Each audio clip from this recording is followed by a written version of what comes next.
What is the relationship between spirituality and activism? What is the role of faith in politics? From abolition and the civil rights movement to anti-war activism and the Poor People's Campaign, people of faith and their institutions have been at the forefront of social change.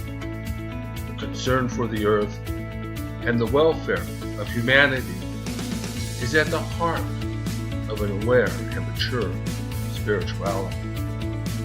Even Christians are discovering God's cry for justice in the Bible. Welcome to Bible Study for Progressives, a show where moderates, liberals, and leftists of all faiths and ideologies come together to discuss Scripture, spirituality, and politics. On today's show, we have a panel discussion on organizing at church, issues at the intersection of religion and politics. We organized this panel at the Left Coast Forum 2018, where we discussed the legal, ideological, ethical, and practical implications of spiritual and religious activism. I hope you enjoy this special edition of Bible Study for Progressives. This is Rich Procida. Enjoy. All right, so welcome to Organizing at Church, Issues at the Intersection of Religion and Politics. And what I'm going to do is briefly introduce the panelists. I'm mostly going to let them talk about themselves. And then each of us will do a brief presentation, and then we'll have questions and answers. The lawyer who's not here is Unity Yost, and she provides outside general counsel services to nonprofit organizations and small businesses. She invests her time with Progressive Asian Network for Action and with LA Voice, and she serves as a board member of Christian Legal Aid of Los Angeles. To my left is Professor Joseph Dowd. He teaches ethics and philosophy at Cal State San Bernardino. And to my right is Lisa Snow. She's a media psychology specialist and the author of Mind, Media, and Madness, Alt Facts, Fake News, Russian Hacking, and What's Next. My name is Rich Procida. I'm an attorney. I produce a podcast called Bible Study for Progressives. I write about scripture, spirituality, politics, and the supernatural. I write biblical commentary for clergy, pastors, and lay ministers in order to provide them with a progressive message to preach and teach on Sundays. I sort of combine Christianity with New Age spiritualist practices. I do tarot, I do take mediumship classes. I've done paranormal investigations. So I'm sort of my own little spiritual creation. I'm not really tied to an institution, but I do study the Bible my study of the Bible from an academic perspective. I look at the historical, political, social context in which the text is. What I'm going to do is I'm going to briefly go over some basic constitutional law, address a few theological, spiritual, and ethical implications of spiritual activism and religious-based justice advocacy. So the first thing I think we need to recognize is that religion is political. It's always been political. It's been political from the start. It's political now, and it will be political into the foreseeable future. So the issue is not whether Christianity is or should be political. The issue is, what kind of politics will it be? When I say political, I'm not talking about politicians or political parties. I'm speaking about addressing the issues we confront every day across the world, from poverty to war and every kind of injustice. These are all concerns of spiritually aware people. So religion is not merely about personal salvation and spiritual development. It's about the salvation of the world. We are to be concerned about others And this leads us to be concerned about the public policies and government actions that affect people. This does not mean that churches should be involved in promoting candidates for political office. This is really a question of tax status. The IRS rules prohibit a charity from promoting individual candidates for public office. The free exercise and establishment clauses, on the other hand, prohibit only the state. Governments may not prohibit the free exercise of or respect the establishment of religion. Churches, on the other hand, are free to involve themselves in a wide array of social issues. Some people may say that they focus on charity or they do their political activism separate from their religious activities, but this doesn't really get us beyond outside of the fact that spiritual and religious people are ethically called to take issue with the actions of our governments and be concerned about the effects of our nation's domestic and foreign policy. To accept responsibility and to take action is what it means to be a spiritually mature person. This is central to our calling as religious and spiritual people, and it's also the mission of the church, so it makes sense that the church is involved. When people think of Christians, they often think of evangelicals. But there's also a liberal tradition in the church, from the abolition to the civil rights movement, liberation theology to the Poor People's Campaign. Religious and spiritual people have always worked throughout history for social justice. But evangelicals seem to be ignorant of the basic biblical message of the gospel, to care for the poor, to bring down the powerful, and to lift up the lowly.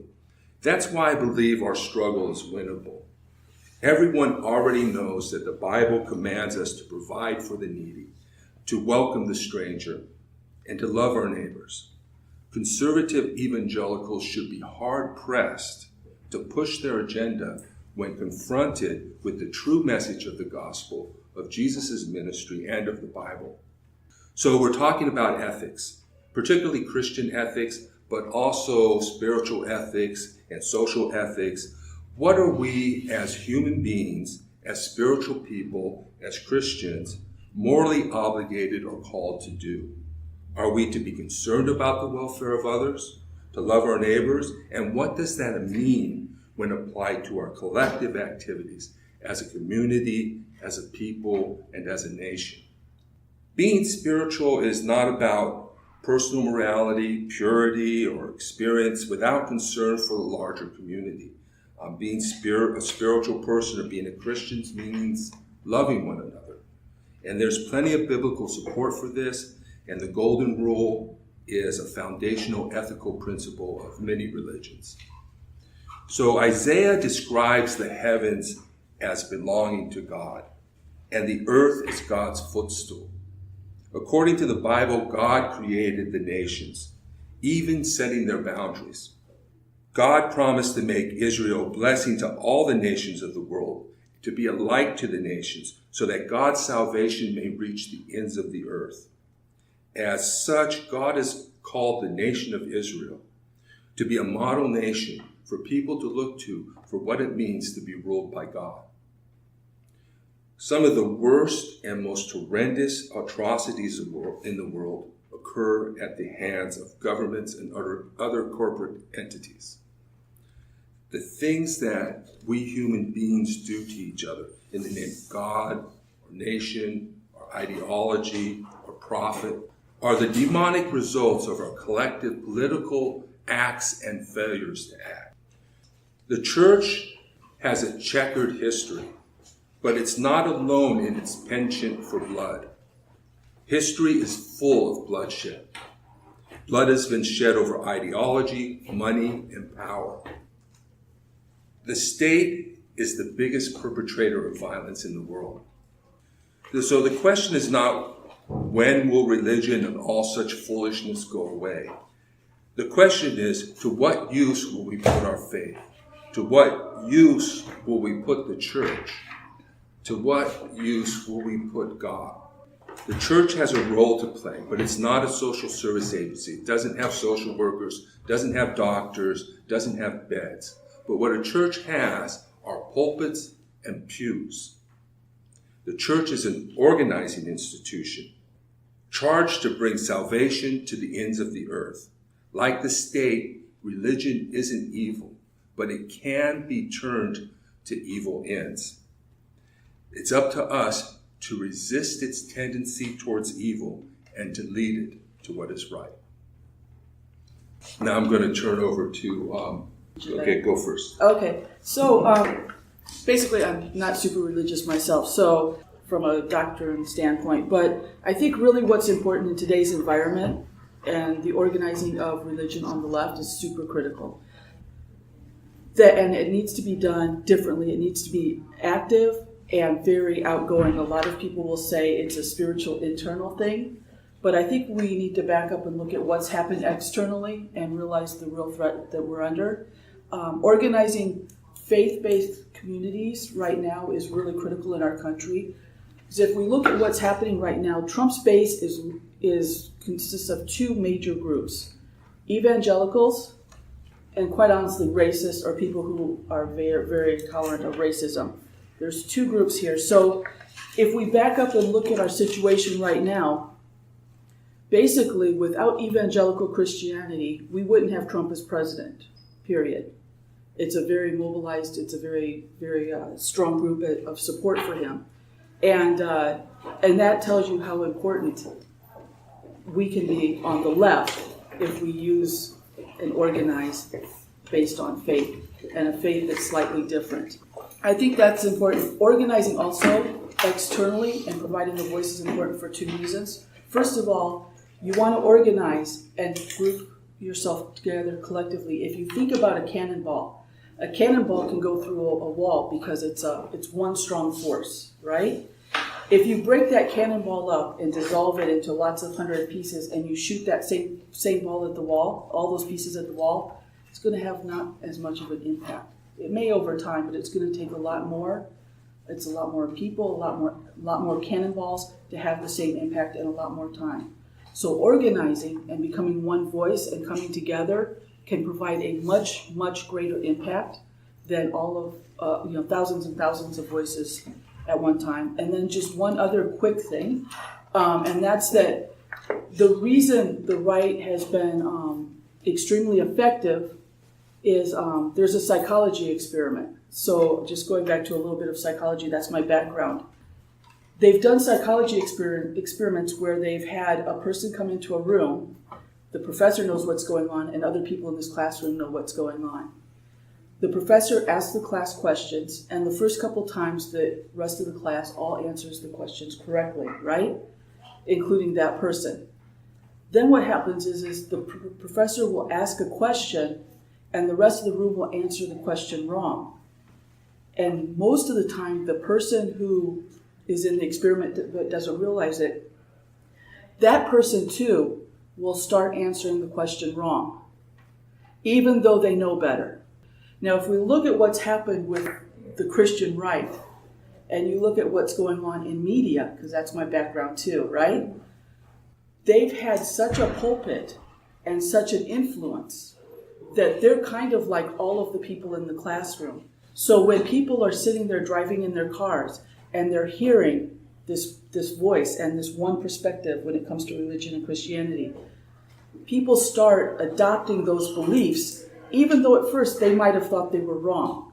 And before you know it, they're saying 2 + 2 is 7 too, because that's what they've heard, being kind of that isolated person in the classroom.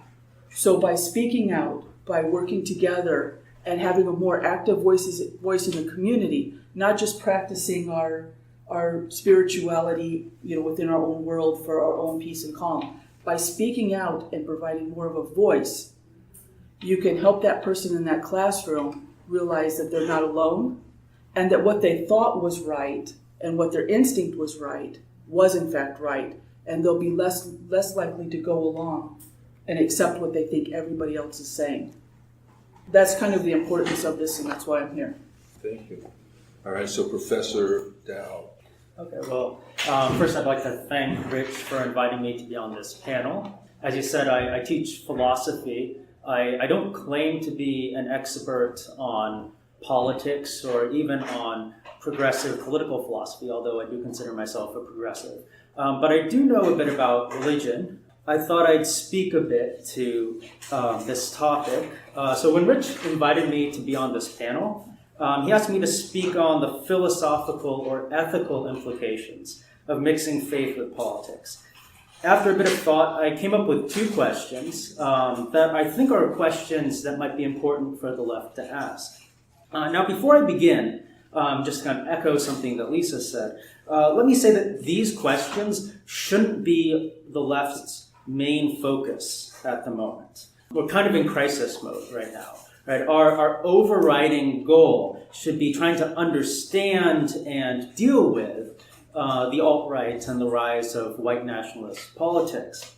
Although I'm sure that lefties will have all sorts of different conflicting opinions about the questions I'm about to raise, I don't think this is the time for squabbling and infighting. Right? There needs to be that kind of cannonball of united force. However, I do think there are some important questions that the left needs to ask.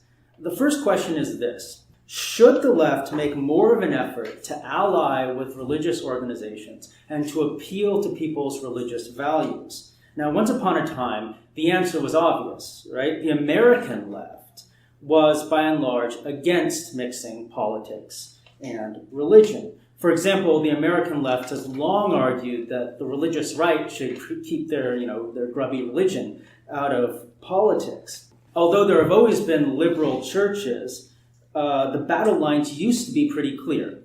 Left-wingers and secularists on one side, right-wingers and organized religion on the other. Nowadays, however, the lines are becoming less and less clear. On one hand, white evangelicals were among Trump's most reliable supporters. On the other hand, the mainline churches, Episcopalians, Methodists, and so on, have become increasingly, even notoriously, liberal over the years. Even some evangelical Christians, especially the young ones, are increasingly progressive on some issues, such as climate change and poverty. And let's not forget the long tradition of liberation theology in Latin American Catholicism.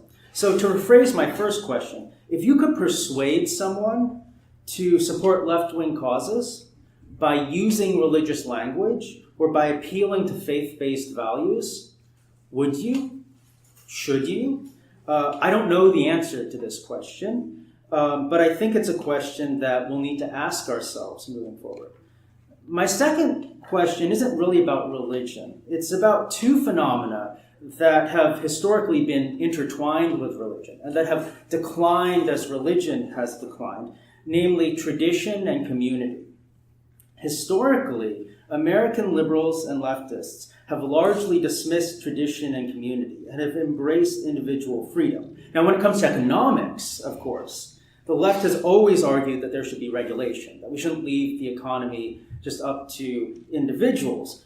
But what's the goal of this regulation? The goal of the regulation, of course, is to level the playing field, right? Some people are disadvantaged, right? Leveling the playing field allows the disadvantaged to have more freedom to participate. So in the end, the purpose of regulation is still to promote individual freedom. Now, what's wrong with that, you might ask? What do I have against individual freedom? Well, I don't have anything against individual freedom. I like having individual freedom. But I think that an overemphasis on individual freedom and an overly dismissive attitude toward tradition and community can be dangerous. I'll give you two quick examples.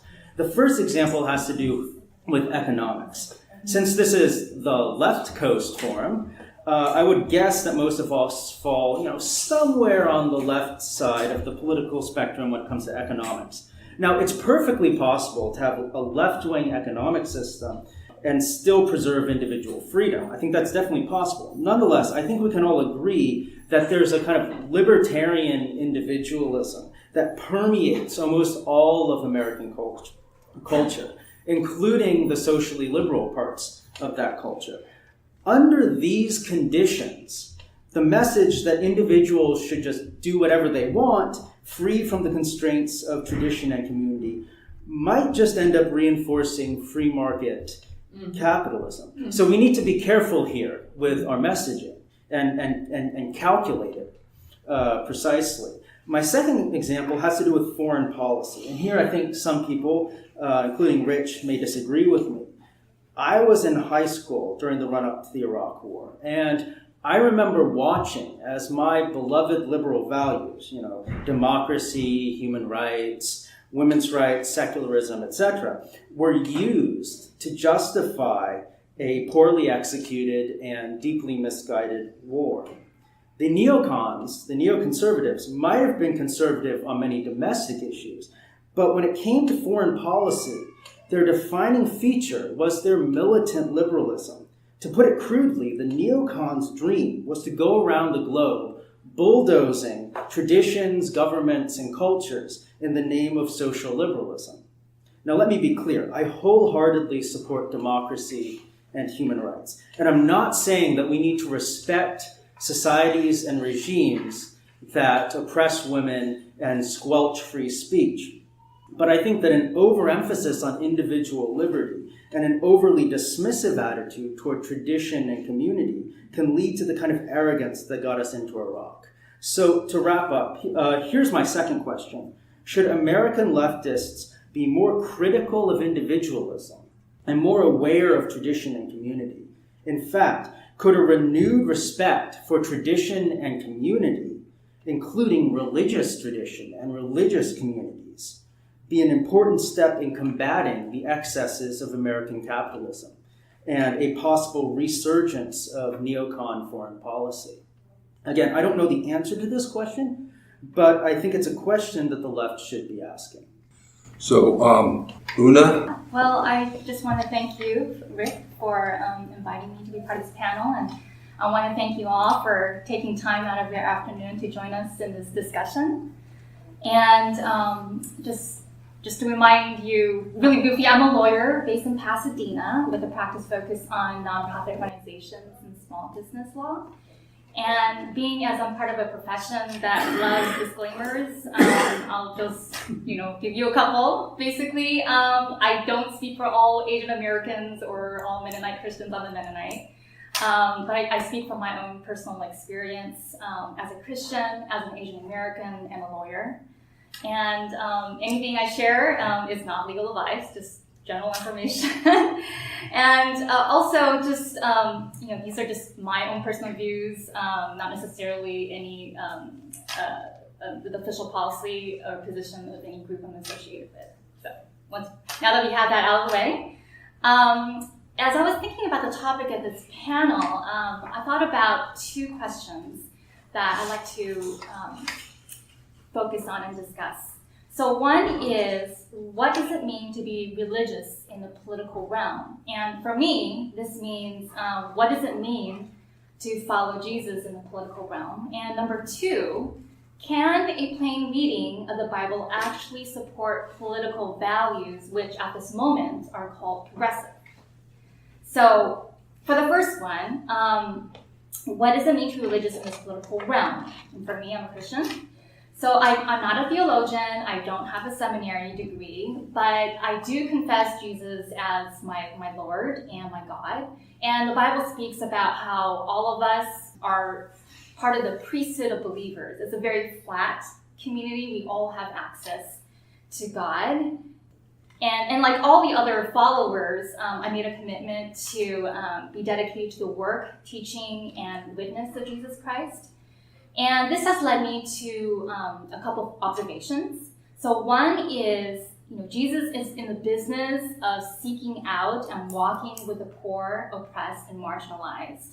In his very first sermon, the Beatitudes, he pronounces blessings to various groups of people gathered around him, whose voices and perspectives don't normally make it to primetime news. He says, blessed are the poor in spirit, those who mourn. Blessed are the meek, the merciful, the pure in heart. Blessed are the peacemakers. Another thing I observed was that Jesus is in the business of speaking truth to power. So He's had clashes with religious authorities of his day and even overturned tables in the temple. In contrast, the Bible also speaks about, when his disciples tried to rebuke people from bringing babies to him for him to bless them. He says this. He says, "Let the children come to me and do not hinder them, for the kingdom of God belongs to such as these." And babies are the least powerful. Another observation I saw was that Jesus is also in the business of inviting ordinary people to participate in his work of peace. So, for example, he invites a ragtag group of his 12 disciples, which include a bunch of working-class fishermen.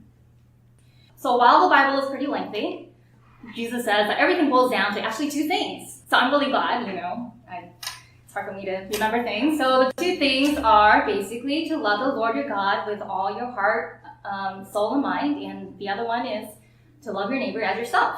So pretty simple. So I guess the question is, so what does it mean to love our neighbor as ourselves? So I'm sure a lot of you guys know about the story of the Good Samaritan, right? There's a guy who's stripped naked, beaten. He's left half dead there, and authorities come by, they pass by. But it's not until a Samaritan stops by and helps him. So anyway, Jesus' point is that, okay, it's a Samaritan guy who actually stops. He's the one who's actually a neighbor figure in this place, in this story, even though the guy that's left half dead is Jewish. And Samaritans and Jewish just don't interact in those days. And in Martin Luther King's sermon, Beyond Vietnam, Time to Break Silence speech, he expounds on that Good Samaritan story, and he says, we're called to play the Good Samaritan on the roadside, but that will only be an initial act.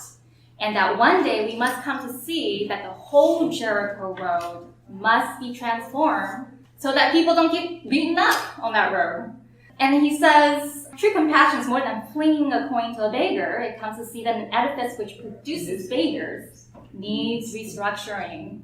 And that really made an impact on me. So for all these issues that we're fighting for, affordable housing, healthcare, quality education, habitable and safe planet, being treated humanely and fairly by our government, those are all things that we want. So if we want to love others as ourselves, wouldn't we want the same for them? Particularly when we live in a world where those goals are actually possible, because they're reality in other countries, right?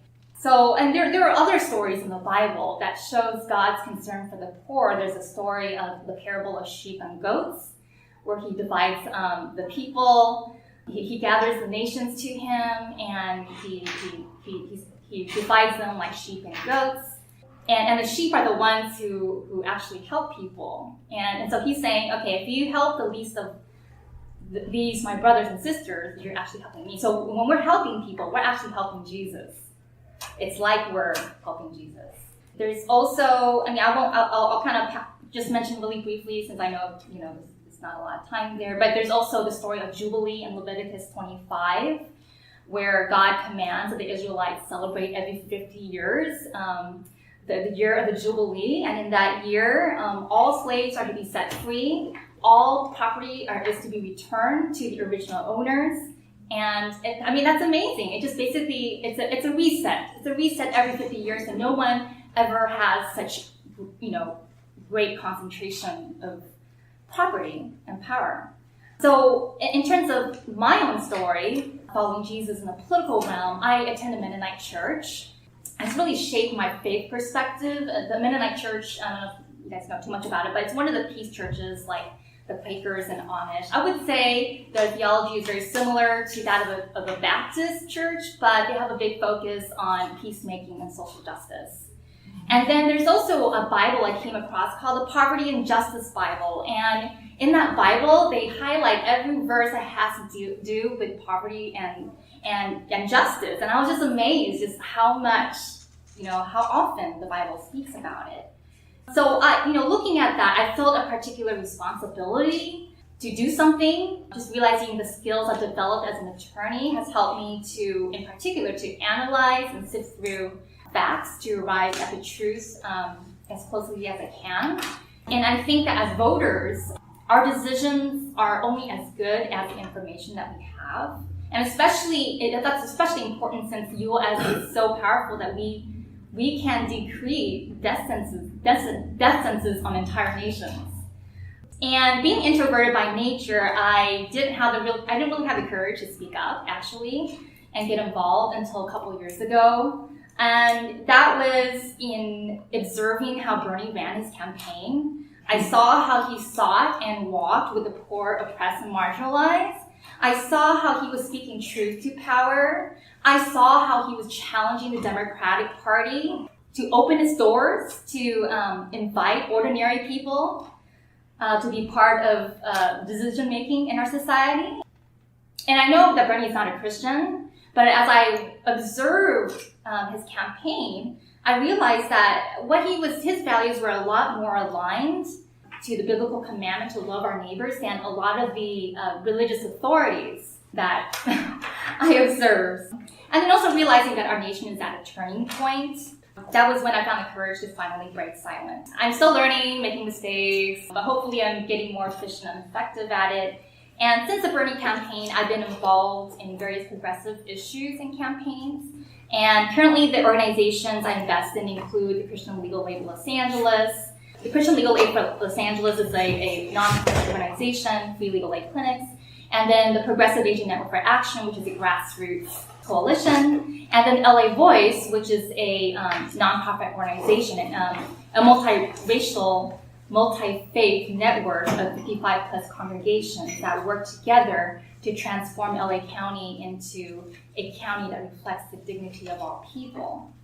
That's my first question. My second question is a lot faster, but I think that I may be running. I may be going past my time. So we still have 25 minutes. So. Oh, all right. So I beg your permission. So the question is, can a plain reading of the Bible support many of the political values which at this moment are called progressive? So I just presented a view of what following Jesus means for me, and that leads to social justice. But I know that, as you guys all know, the church is very polarized right now, and there are many religious authorities out there that come to the opposite conclusion. So I guess the question is, why is that? Can a plain reading of the Bible actually support many of the political values, which at the moment are called progressive? And I consider myself as having a fairly orthodox interpretation of the Bible.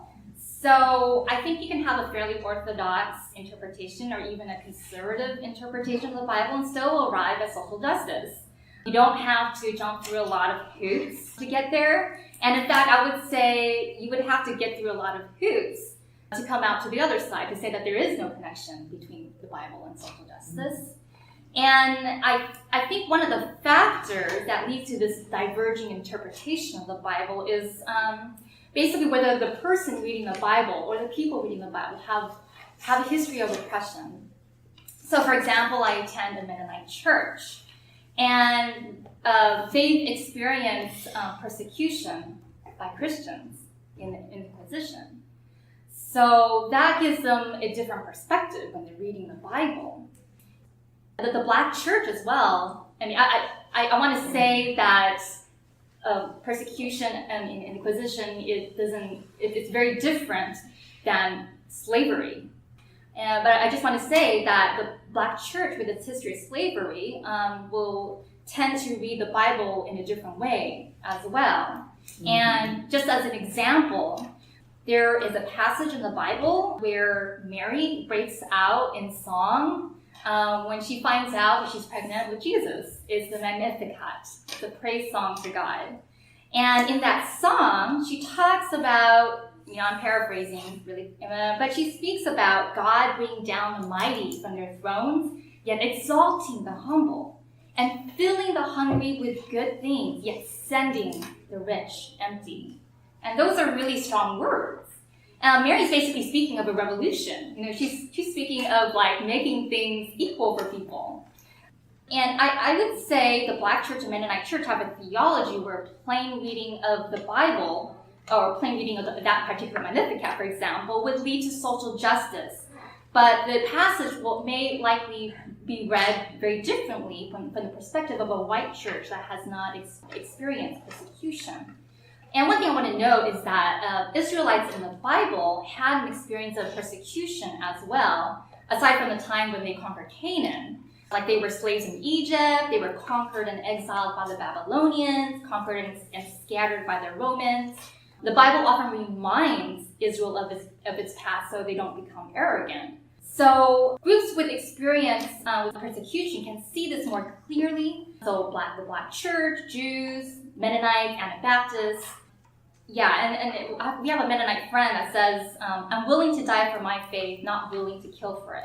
Many Protestants and many Catholics, however, have the experience of being part of the power structure, and I think that makes it difficult for them to see that sometimes, like having a plain reading the Bible, including with arriving at social justice. And another thing I want to just mention too, that it appears that there's a widespread feeling that in conservative churches, widespread feeling in conservative churches that the left equates with atheism. And I just want to mention that Mennonites, they're traditionally pretty conservative, but because of their peace position, like for example, my husband's grandparents were both conscientious objectors in the in the war wars. True. So this led the Mennonites to protesting war alongside hippies and connections with different groups that they would otherwise not have had a connection with. There are other issues I could speak probably later on, but other things I could probably talk about are, for example, organizing within a church or with nonprofit organizations from a nonprofit law perspective, challenges within the church, and just recommended readings I have that I'll refer. Thank you. So I just want to make an announcement, then we're going to turn to questions. So after this, we're going to go up to room 206, and I wrote an article in the LA Progressive on the church sex scandal, and we're going to do a podcast, and you're all invited, and you don't have to be Christian.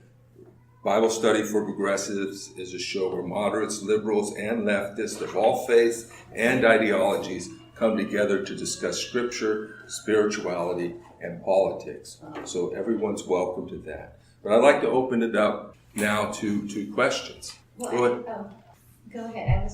Go ahead. You go. I was going to say, I just thank you because I'm a Catholic, and I'm a very strong Catholic that's always believed in social justice, and I'm not going to be entering politics. And so the reason I took this workshop is because I wanted to see just exactly how is it that you maneuver it, because it's where when you look at the church, and you're right, sometimes we need to cause that division when it doesn't have to be. There's some things that I'm very passionate about because that's who I am, and you're right, when I read my scripture, that's my source. If you tell me what tells me to fight for social justice, is because of the teachings of Jesus. So I know scripture very well, and so as you were talking about the stories, those are the stories since I was in Berkeley. Those are the stories that have pushed me towards what we need to do, towards working with, writing stuff from the Black Panther Party, doing stuff with the Chicano movement. And so now, we do that at a certain point, and so now we're looking into where we are at the political climate. Is it, now that I've also been given that opportunity to start going into politics, is how to, that faith base. And so when I saw this, I was not expecting to see this workshop here at this conference. And so my friend told me about it. And so this was questions when you talked about, theology. I'm looking into sacred scripture theology. So it's having those conversations and bringing faith-based. So right now I'm in a position to meet with the deanery of our priests over where I'm from, and to be able to talk about things, to get involved, things that we need to address, because we have entire congregations where I'm at. We have close to about 12,000 people that come to our church on a given Sunday. We have about 1,500 people for every mass that we have, and we have a total of 9 masses. And so we have a pastor who's very open and who has said we need to start looking at these things and getting involved also politically, because it's really good that we're able to grow spiritually, and we need to have that moment. MLK had it, those moments when you're going to do the tough fight and you're thinking, what do I do? What's the right thing to do? What's the moral thing to do? Because you're going to hear from different perspectives all the time. You go into prayer, and it's what gives you the strength to continue fighting that good fight. But that's what I wanted to hear more. Maybe it's a conversation later, but it's of how to address it in terms of with the priests, to be able to say, this is what we have, this is the direction we need to go to, these are the problems. And we have one that's very good that's talking about the immigration issues. And that's kind of where I was coming here to get some guidance from you, because I know you're very involved. Most of my experience has been with failure. So I speak from that. Social justice work at church is hard, and you definitely need the support of your pastor. I have 2 rules basically. One is never say no. If somebody wants to do something, and you support them, even as long as it's reasonable, because you need that energy. And the other rule is never do for people what they can do for themselves. So that ask them to take the lead on it and participate in it. But if the pastor says, well, I want to do this instead, or I want to do something else, you might want to consider just doing it. But even if it's just a group of your friends that are doing it, I don't think you can do it by yourself. I haven't been successful doing it by myself. But if you can get a small group of friends, or you can get a ministry partner to work with you, and if it turns out just to be you and your friends for a while, you can always invite people from church, then go ahead and do that. But those are some practical things. I don't know if that's what you're getting to. Do you have any response to that, Emma? Yeah, I would. What county is your church in?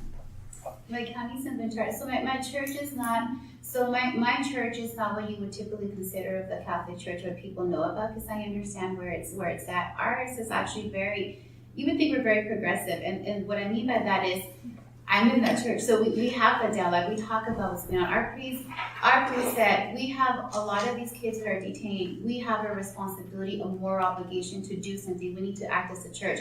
So yes, we have something to lead. Yes, we are comfortable, but there's others that are not. So we need to do something. It's our responsibility. So we're in a place where it's open. I think, and maybe I misunderstood the workshop, so I apologize if I did. I thought the workshop was good. This is how I thought. There's people there that are faith-based. They're going to get me because I very much love my faith. I very much know the teachings. I very much know scripture. I meditate on it all the time. That's what drives me to do the good work. And I'm in a place where, how do we navigate the politics? Because that's the part where it gets a little tricky. So I'll give you an example. Pretty much, there's a lot of things that the Catholic Church believe that would go in with the left. You talk about immigration, you talk about things that are happening for, there's a lot of things. But then if you look into pro-life, of course, then you're going to have a difference. But that doesn't mean that you can't link arms in other things. We have Pope Francis, and there's that debate in terms of gay marriage. Not everybody feels like, oh, because you're gay, you're not welcome to the church. No, there's a lot of us like ministry that are saying, come, this is your church, you're loved just as much. And so there are places in the church that there's groups now. However, everybody doesn't know that. Most people think, oh, the Catholic Church is against gay marriage or against gay people. And so when I talk about the politics, is how do we bring them, and I think somebody was mentioning bridging them together, because we can come in a lot of the cannonball. Like for that cannonball, when it comes to like immigration, we all get together, the right and the left, because we believe that. What separates us is that we look at certain beliefs, and both the right and the left feel, oh, because you're pro-life and I'm pro-choice, we can't work together ever. And it's like, well, no, because we need to tackle this big old giant, because that's what's been said. Because for the most of the things, we believe in a lot of things. And I think is nobody knows each other in different areas. So for example, if I don't say what I believe in, then I'm a Catholic, I'm a really good leftist. People would not imagine it. They're like, that's who I want to work with. I can link arms with her. And I did in Berkeley. I linked arms with a lot of people and a lot of causes.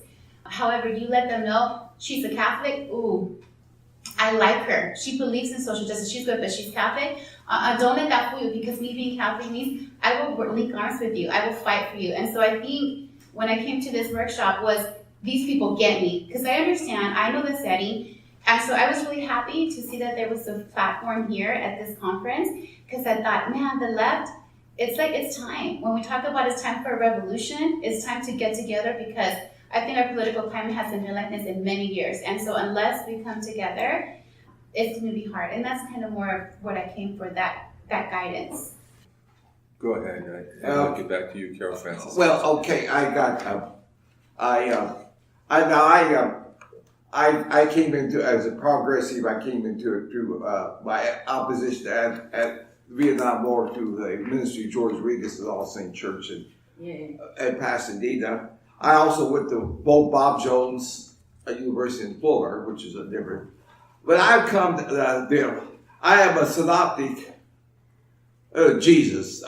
John, the gospel, they can take out that part about the anti-Semitic, you are of the devil, and that dogmatic, I am John 14:6, I am the way, the truth, and the life, which is led to the, I don't know how many witches or heresies have been killed in that, how many Indians, the genocide of Indians. So that part, I think it, and this goes on that. I mean, I know the fundamentalists really like that part. There's some good parts in John, don't get me wrong on that. It's a good spiritual. But as far as I'm concerned, those parts should be lived a bad legacy for the church that we're still trying to suffer with. I mean, here the Pope has still not denounced our discovery that because these white guys put their flag on here that they weren't Christians, you know. And one Pope, he said, "Oh, we did you a good favor. We brought Christianity to you." And Pope John still canonized Junipero Serra, which would be like who was the Eichmann of his time as far as the indigenous goes. Yeah, I think first I was raised Catholic, and I think this would be a great time to be a Catholic in liberation theology with our Pope now. I'm wondering if you can talk about those passages that the right wing use. I mean, as far as I'm concerned, when somebody says to me, "If you're gay, you're going to hell," I'm going to say, look, Jesus was asked, "What do I need to do to get into the kingdom?" And he said, "You saw me naked, you clothed me, you saw me hungry, you fed me, you saw me thirsty, you gave me to drink, and you saw me in prison and you visited me." And he did not say, "You slept with people of your own gender, so you can go in." But there are the things Paul said and whatever. I know one Christian minister said, "Well, I'm a Christian, I'm not a Paulist. If I want to know what is right, I'm going to read what Jesus said, not what Paul said." But can you talk about those things that, including the apocalypse or whatever, that the right wing used to back themselves up, and what your take on those passages, what Jesus was really saying, including "I'm the way, the truth, and the light, and you need to come through me"? By the way, Jesus didn't say that. That was as the words attributed to him by a very anti-Semitic. He was a Jew himself, and narrow-minded, like my way or the highway to hell. So I'll address the question briefly, then I'll go to Joe, and then I'll go to Buddha. I define the Bible as an ancient, sacred, now this is not orthodox, okay? I'm not really an orthodox Christian. Ancient, sacred, blood-soaked book that is dangerous in the wrong hands. And our job is to wrest it from the hands of those who will misuse it. We can provide a counter-narrative to the conservative evangelical message or misinterpretation of the gospel. As I said, I read scripture in its historical context. I often see politics in it. When I take a look, I like the difficult passages, because when you really dive into it and you look into the history and the original language, you might be able to come up with another message. But at the same time, and this again is not orthodox, there is both good and evil in the Bible. There are good things and there are evil things. This is an ancient sacred text. It's not a manual. It's not, "Oh my God, everything's so wonderful. God, Jesus loves me and the world's a great place." No, these are documents in the Old Testament of a enslaved and occupied people. These are their government documents, their propaganda, their literature, their discussion on political issues. And of course, it's going to run over the gamut of what those debates were in the ancient times. And then the New Testament are the documents or writings of a social movement. And then that social movement changed over time as well as we get to First Paul and then later. So we have to look at these books in that context, not as some perfect ideal book that we're going to learn and read and get has all the answers, but as a historical document, as an ancient sacred text that we can grow spiritually and develop from, but it's going to take quite a bit of work to look into those passages and to look behind them and to look at their context and then at the social movement that was going on and why they're saying what they're saying in that instance, and sometimes maybe even reinterpreting it. Go ahead, Joseph. Okay, yeah. Quickly. Well, one thing I'd point out is the Bible doesn't actually discuss homosexuality all that much. I mean, Jesus doesn't talk about homosexuality at all. Now, I guess the two main places where people might draw conservative views about homosexuality from the Bible, in the letter to the Romans, there's a passage that seems to be describing homosexuality, and there's a brief reference to it, a negative one, in the book of Leviticus. Now, if you look at the letter to the Romans, where it mentions homosexuality, many scholars will argue that in that case, the author is describing certain pagan temple practices of pagan temple prostitution, some of which was homosexual. A lot of ancient peoples practiced pederasty. Socially accepted, well, we would call it pedophilia nowadays. Often that was same sex. So that may have been what the author of Romans was thinking of. Another thing to understand is they probably this is a very different context, obviously. So as Rich says, we need to be aware of the historical context and what they might have actually been thinking of, right? Now, when it comes to Leviticus, it just says, if a man lies with a man as with a woman, it's an abomination, okay? Now, that doesn't provide much context. Some scholars will argue that that's also about pagan temple practices, which, obviously the ancient Jews who wrote this text wouldn't have liked because they weren't pagans, right? So that might have been what they were condemning. I think it might be a harder case to make in the case of Leviticus than in the case of Romans. But I do happen to know a little bit about that. So that's what I thought of. If I'm understanding your question correctly, you mentioned something about how oftentimes conservatives, they focus so much on apocalypse, right? Mm-hmm. To the extent that they forget about, creation care or loving our neighbor, right? So I guess for me, I see Jesus as being very central in the scripture, that the Old Testament is kind of setting the stage for Jesus. And so everything is centered around him. So and the scripture talks about how he is the most perfect revelation of who God is. So I guess for me, just looking at him, what he does. And the other thing I wanted to mention, actually, to your, what is your name? It's Gabriela, or Gabby for sure. Yeah, I really appreciate your question because the questions you raise are questions that I struggled with too. Trying to figure out how do I live out my faith, practically, where I'm at.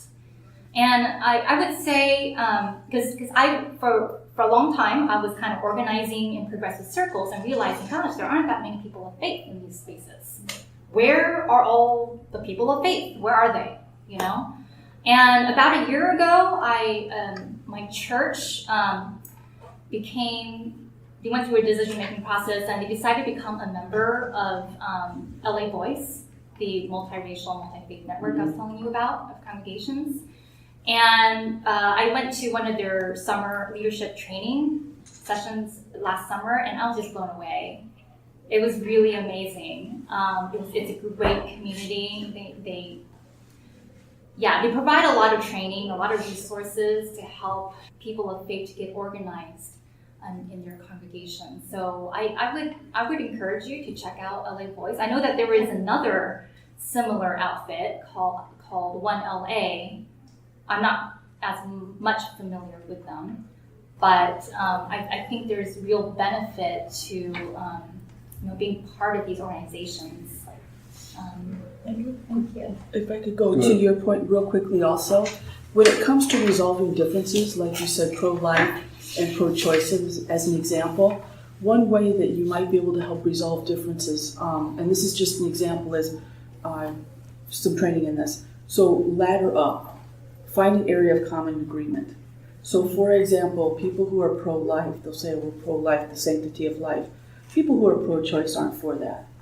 But so both sides can agree in the sanctity of life and the preservation of life, right?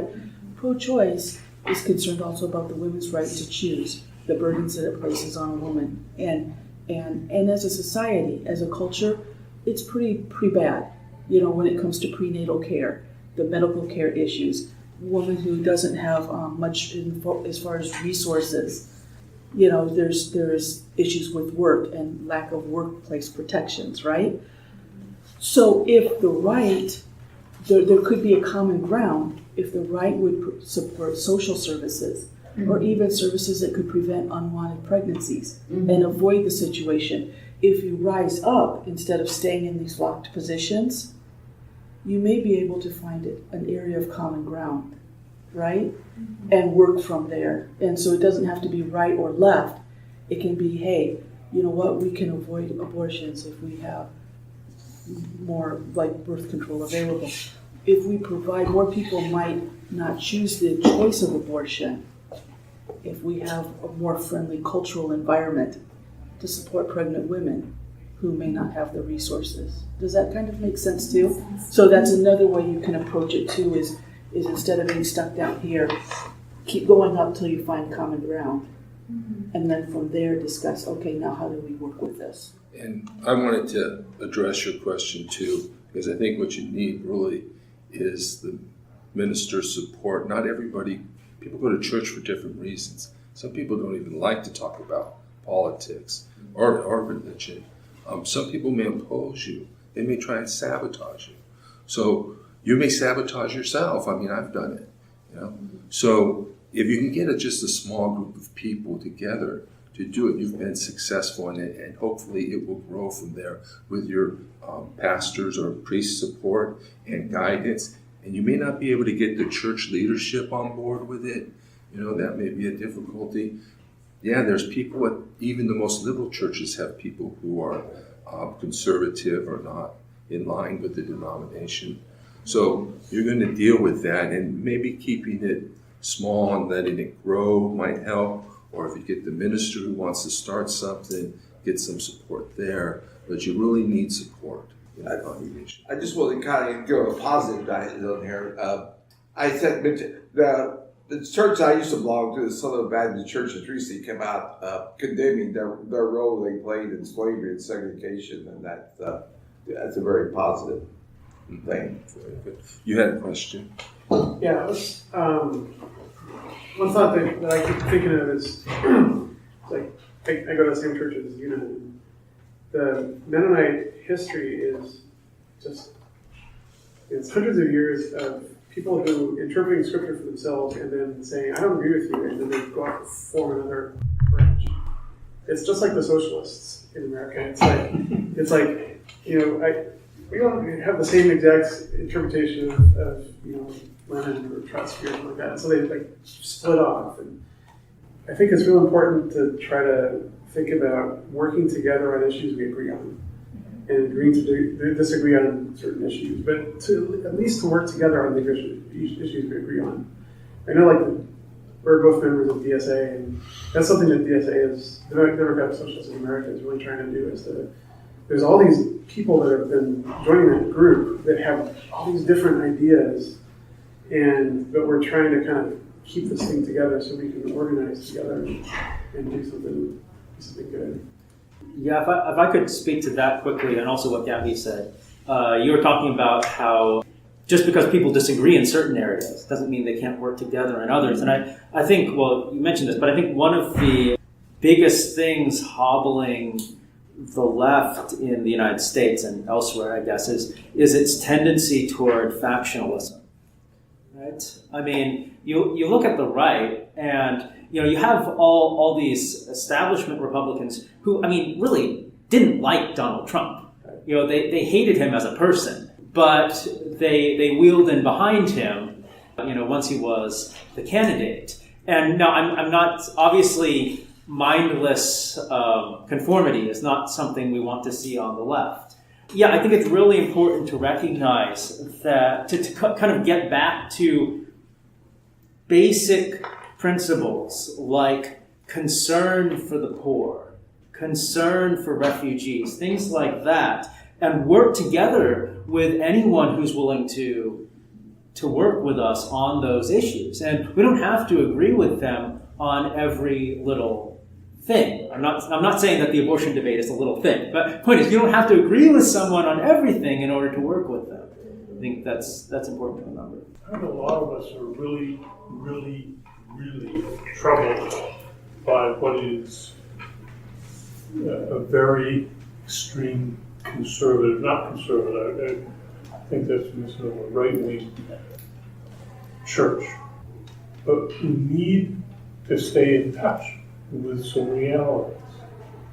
Well within the lifetime of everyone in this room, maybe not everyone in this room, we had church movements, dominant church movements in the United States, drove the civil rights movement.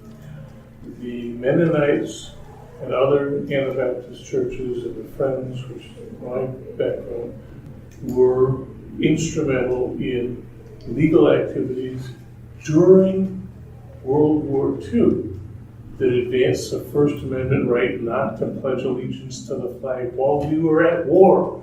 We have really strong histories for church activism that is progressive. And one of the things you just said, when you're talking about factionalism, I just flashed on this image of there were plenty of differences between the Church of Martin Luther King Jr. and the Church of Louis Farrakhan, not Malcolm X. But they had concepts, the need to address racial problems and social justice problems in this country that united them. And they didn't need to fight with each other. They didn't need to agree on every theological point. So I think that the concern about factionalism is really important. I love walking up and down the tables of bookstores and organizations out there, each one able to tell you precisely what's wrong with the other ones. Why the socialists for freedom are different and much better than the socialist alternative. They have that on the right as well. I cheer the fact that the president of the Southern Baptist Convention recently spoke out and said it's time for us to cut the entire Old Testament out of the Bible because we've got to get rid of that old Jew stuff. I'm thinking, okay, well that takes that Leviticus out for homosexuality. We can get rid of those pesky 10 Commandments. All that Old Testament crap. That's it. A guy who's a high mucky muck in the Southern Baptist Convention. Wonderful. It's not Southern Baptist Convention, it's the educational one. It's where is that? SMU, something like that. Anyway, it's a schism within their religion, which may empower people who want to exploit it, who want to look at it and say, hey, if we're going to talk about things, let's not be going there. That unity of purpose, can you imagine the sense of unity of purpose in the black churches during the civil rights movement? We don't have that, and I don't think that's a high level of unity and sense of purpose. And I don't know if we have that in the churches. Maybe we should be working on trying to articulate it so that we end up having it. Yeah. When Martin Luther King started to move to be anti-war, he started to have problems. So another way of looking at it is maybe we're going to need to deal with that fact that we don't have unity of purpose, even in our most liberal congregations. And how are we going to work around that? How are we going to create a movement in the church and with church members without that strong unity of purpose? Go ahead, you have that unity of purpose is well on its way with climate change. Yeah. Unless you don't believe the science. Yeah. But Al Gore is in town this week with his climate change reality, climate reality project.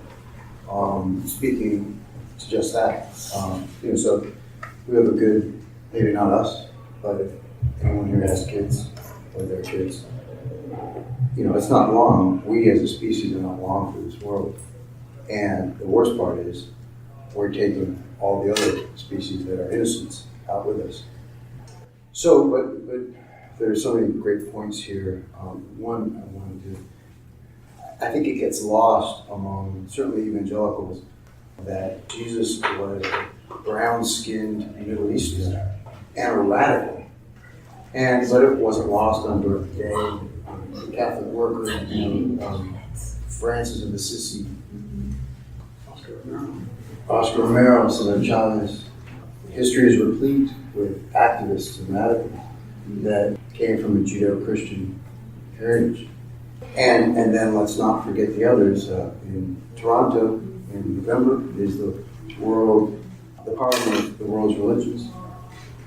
The first one was in 1893 when Vivekananda appeared and brought Hinduism to the West. And boy, he didn't bring it to the West, but he was a rock star at the convention. It surprises me, frankly. This is not a criticism. It's just it's interesting that here in LA, largely we've been speaking about Christianity. If we are to hold hands, you referenced Nation of Islam. So Malcolm X figured it out, right? And went to Mecca. That we need to reach across these lines of just because I believe in X God or Y God, there's something central that we can all agree on, to your point, or to almost everyone's point, that it's not rocket science. You don't need a book to figure it out, right? Feed people, be a good person. You don't need to try and apologize if it's offensive to anyone. But the basics are just in our nature, and just do what your heart tells you. Maybe that wouldn't be a good advice to give Donald Trump. Can I say something here, just in closing here? If you can't get the cooperation and the backing of the pastor and some of the key leaders in the church, you're going to be isolated and you won't get anywhere in that church. If you want to form an active group that wants to be politically active in a Christian way. So don't be afraid to leave your church. A lot of people here were in the Catholic Church. They left for various reasons. I left for various reasons too. It's the same thing in the Protestant Church. If you can't get the backing of the people that are leading the church and controlling the church, they'll find another church that you can get the backing from the leadership. Don't be afraid to do that. Jesus Christ is not going to condemn you if you do that. Yeah. And just consider being interfaith. Yeah, and you might want to stop before that happens, so that you can be in the church and be comfortable and not be. But just take a flyer with my business card. Sorry, we're out of time, but go. What'd you? I was just going to say the Democratic Socialism American is a religious socialism group. Okay, very good.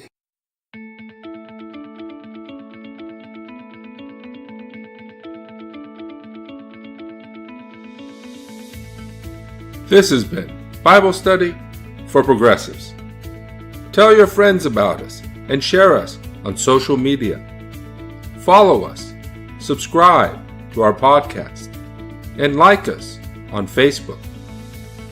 You can also find this show and more at my blog, modernlectionaries.blogspot.com. My name is Rich Procida.